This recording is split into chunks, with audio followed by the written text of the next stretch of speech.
Hey, Big Brother fans, you asked for it. Here it is.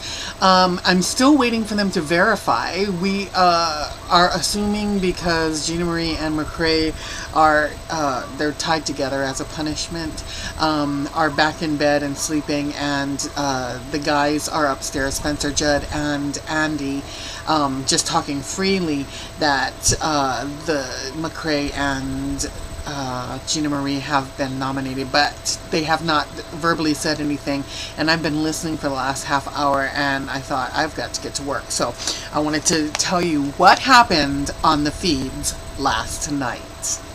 Anyway, so I'm going to spend a lot of time looking down because I took a lot of notes here. Anyway, McCrae got his basket, because he made the HOH. He, of course, doesn't get the room and, and all that fun stuff, but he does get his basket and his letter. And his letter was from his sister, and he started reading it, and then he stopped and said he couldn't. He just started crying and stopped. He got, amongst other things, he got a shirt from some ex-girlfriend. It was really weird. He said that she made it a long time ago, and it was really weird and really girly looking, and it was like a long sleeve kind of modified kind of tie-dye, but not, I don't know, it was just the weirdest thing ever, and I just found that the choice interesting. It was almost kind of like, okay, Amanda, here's your backhand kind of thing. You know what I mean? Because the family obviously had to send it. So what more to piss off somebody inside of the house than to get something from an ex-girlfriend outside of the house and tell him to take it off and put that away and throw it away or whatever, right? Yeah, I'm gonna guess that the family isn't really super happy with his choice in women.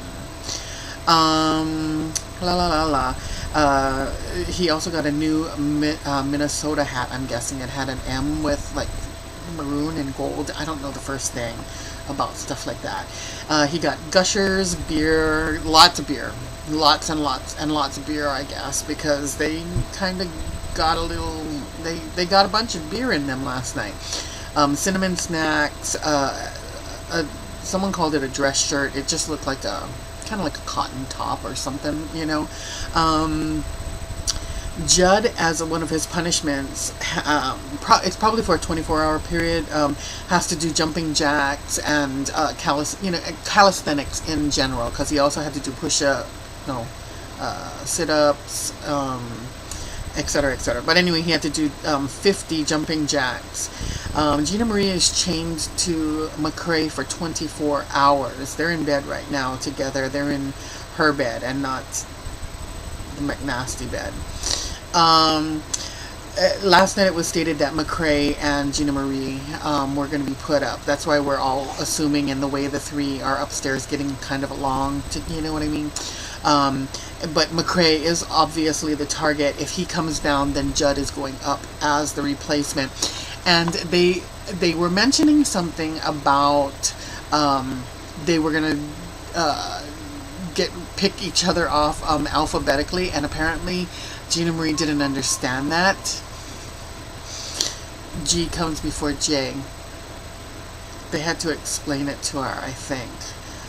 They probably would have been better off not saying a thing. Anyway, I'm going to guess right now that what they're really going for is an all-guy team. They seem very happy being a bunch of guys, and Gina Marie is one of the guys. I mean, she's burping and farting and chest bumping, and she's real, she's Gina Marie, you know what I mean?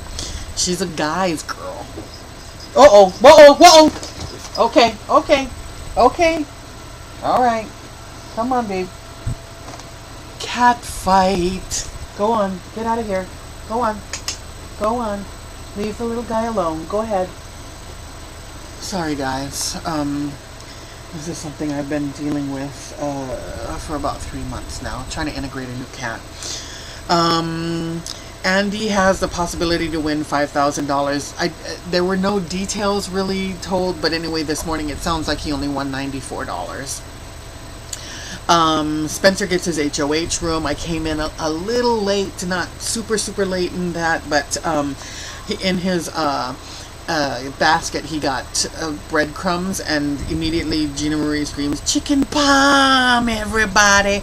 But then later on, when Gina Marie asks, well, what are we gonna have, for dinner this week or whatever, and he goes, "Oh, maybe some breadcrumb pork chops." And so I'm thinking, if her chicken palm was as good as my chicken palm is, they'd be wanting that chicken palm and not to use it for breading pork chops. So, just saying. He got a letter from Marilyn, and then in the middle of reading the letter, Judd had to stop and do jumping jacks. He got a Nirvana CD. Oh, as Judd is doing the jumping jacks, he says, "Is this for real?" It was only 15 jumping jacks, but it interrupted the reading of the letter. The letter was just kind of meh, nothing that you would kind of expect from a girlfriend to a boyfriend, but I think you have to kind of keep it, meh. You know what I mean? He got some Coke and Twix, cinnamon toast. He called it Pussy Organic Tea. Chips Ahoy, gummy bears, Yoo-Hoo's, an Alaska shirt from his parents' trip to Alaska, a sweatshirt, a blue striped shirt, some beef jerky, and then Judd had to do some sit-ups while Gina Marie punched him in the stomach every time he came up. The exterminators, minus Gina Marie, were upstairs chatting. They think that it was, I'm guessing it was that McCrae was called into the diary room, but because they were chained together, and because, of course, she can't obviously be a part of his diary room session, I'm thinking that she had to either stay very close or whatever, but it allowed the guys to just kind of hang out and be alone without her. Andy said that during the time between Amanda's eviction and the HOH competition, that he went up to McCrae and said, "Tell me the fucking truth. Did you vote out Amanda?" He said no. Then Andy said, "Then Alyssa did." And then he congratulated himself for such a good, his acting skills. Then Judd had to do 25 lunges. He didn't know what it was, and ironically, Spencer had to show him how to do the lunges. Let's see, 10, and then he had to do 10 sit-ups, one right after the other. And then after he was done, doing that session, Judd says, "Well, how many have I done?" And Andy says, "I don't know, a lot, like maybe 7 sets of, whatever." Because, like, sometimes it just depends. Like, they'll call out, they'll say 10 sit-ups or 25 lunges or 50 jumping jacks kind of thing, And so after Andy said a lot, maybe like 7, the drill sergeant shouted, "Stop your whining!" So it was really fun. They were getting a kick out of the interaction with production at that point. McCrae tried to make a final 2 with Gina Marie, since they're, tied together, and they're about the only ones that can really talk game without being overheard by anybody. And supposedly Spencer said, "Look, man, I ain't making no fucking deals." But then later on he corrected it, and when somebody asked him again, she said, "What good would it do? We could both be up on the block tomorrow." Which, Spencer got a picture of his dog Murdoch, and he started talking at that point to his picture, and told him, "I love you, buddy." They said if McCrae doesn't win POV, they plan on sitting him down and talking to him and letting him know what's up, so that he doesn't spend the rest of the week campaigning, and that they can all just enjoy the rest of the week together, instead of having to worry about game and all that stuff. Finally, at that point, McCrae read his letter because he couldn't earlier, obviously, and then it was a very cute, uplifting letter from his sister. She made the quote, "If you run with big dogs, don't pee like a puppy." And they all sat down there like, what the hell does that mean? He says, "I don't know, my dad used to say it, and and da da da da." And I think that's the one thing that I've taken from my dad, is I say these weird sayings every now and then, and that's when they all started talking. Judd, McCrae, and Andy saying that they all agree that they do not have much of a relationship with their dads.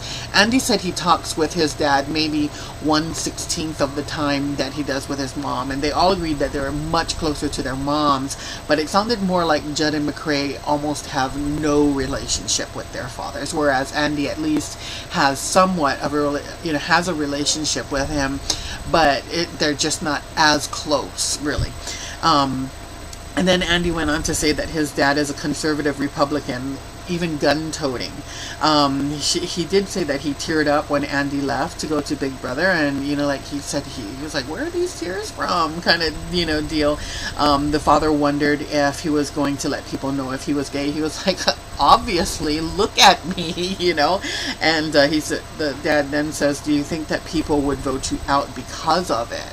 And Judd then made a joke and says, "Yeah, get out. We don't like your kind around here." And they all laughed. And that was where I went to bed last night. This morning, they're all kind of just shooting the shit. Gina Marie and McCrae went back to bed.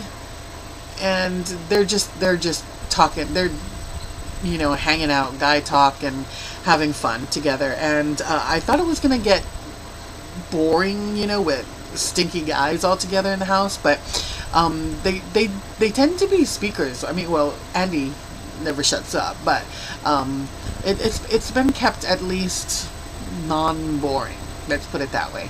So that's my what's been going on in the house, and I hope you guys enjoy these updates. I'm hopefully going to try not to make them as long, but I think the things that I pointed out were kind of interesting. At least I hope so. Let me know, okay? Bye.